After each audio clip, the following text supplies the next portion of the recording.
ঈদুল আজহা আমাদেরকে স্মরণ করিয়ে দেয় মুসলিম জাতির পিতা হযরত ইব্রাহিম আলাইহিস সালাম এবং শিশুপুত্র ইসমাইল আলাইহিস সালামের আত্মত্যাগের কাহিনী। ঈদুল আজহা আমাদেরকে স্মরণ করিয়ে দেয় মহান রব্বুল আলামিনের ইচ্ছার কাছে বান্দার সর্বোচ্চ প্রিয় বস্তুটিকে কিভাবে করে স্যাক্রিফাইস করতে হয়। কোরবানির শিক্ষা হচ্ছে সকল ধরনের লৌকিকতা ও প্রদর্শনের থেকে পরিহার করা। আল্লাহ তাআলা পবিত্র কোরআনে কারিমে বলেছেন, লা ইয়ানালাল্লাহা লুহুমুহা ওয়ালা দিমাউহা ওয়ালাকিন ইয়ানালুহুত তাকওয়া মিনকুম।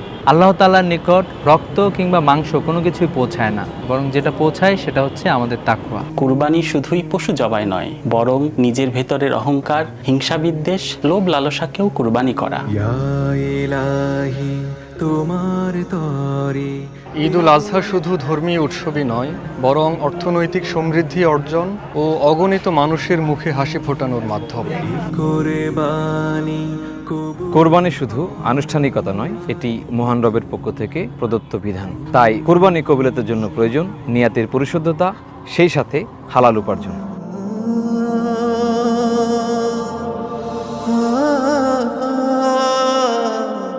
জুলাইয়ের স্মৃতিকে ধারণ করে শহীদ ও গাজী পরিবারের সাথে ঈদের আনন্দ ভাগাভাগি করা আমাদের অন্যতম নৈতিক দায়িত্ব।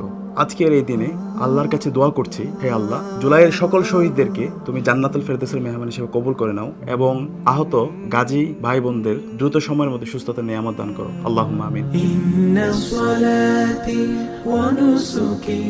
সম্প্রীতি ও মানবতার পাশে দাঁড়ানোর প্রত্যয়ে পালিত হোক এবারের ঈদ। ঈদুল আজহার শিক্ষাকে কাজে লাগিয়ে শিক্ষার্থী ও সুবিধা বঞ্চিত মানুষের পাশে দাঁড়ানো, আহত পঙ্গুত্ব বরণকারী ও শহীদ পরিবারের সাথে সাক্ষাৎ এবং কবর জিয়ারতের মাধ্যমে আমরা আমাদের ঈদ পালন করব। ঈদ হয়ে উঠুক ভালোবাসা, সম্প্রীতি এবং সামাজিক মেলবন্ধনের প্রতীক। আসুন কোরবানি থেকে শিক্ষা নিয়ে ব্যক্তি, সমাজ, রাষ্ট্র, রাজনৈতিক সকল পরিসরে লৌকিকতাকে পরিহার করি, ত্যাগ ও সহমর্মিতার মধ্য দিয়ে পবিত্র ঈদুল আজহা উদযাপন করি। দেশে ও প্রবাসে সবাইকে জানাচ্ছি পবিত্র ঈদুল আজহার শুভেচ্ছা। ঈদ মোবারক। ঈদ মোবারক। আজকে সবাই